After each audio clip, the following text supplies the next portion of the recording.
Avant toute chose, abonne-toi et lâche un pouce bleu pour faire évoluer la chaîne. Tchuss!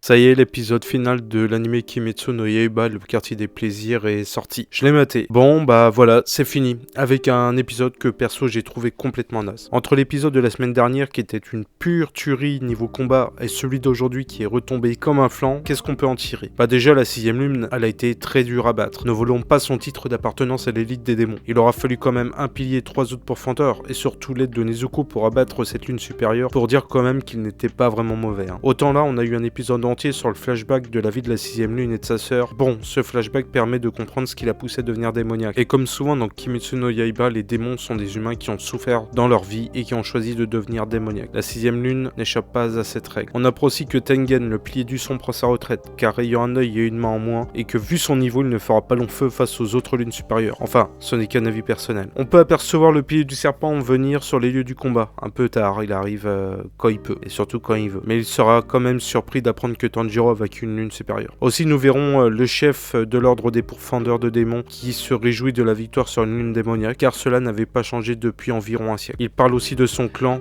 qui à mon avis doit être lié à Muzan. Ce qui annonce quand même encore des beaux jours pour cet animé, qui devrait voir arriver les autres lunes supérieures avec des combats d'anthologie et surtout la présence dans ces combats des piliers restants. Malgré ça, je reste sur ma faim. J'ai du mal avec cet épisode qui ne nous permet pas de nous diriger dans le futur de cet anime. La fin me laisse sur ma faim. En fait, elle ne laisse rien en suspens, si ce n'est la victoire de nos héros sur la 6ème lune. Si t'es d'accord avec moi et que tu vois l'avenir de Kimetsu no Yaiba, mets-le dans les coms. Tchuss!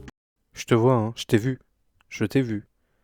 Tu n'as pas cliqué sur le pouce et ni sur l'abonnement, donc vas-y, fais-le s'il te plaît. Et puis au passage, va voir mes autres vidéos. Allez, ciao.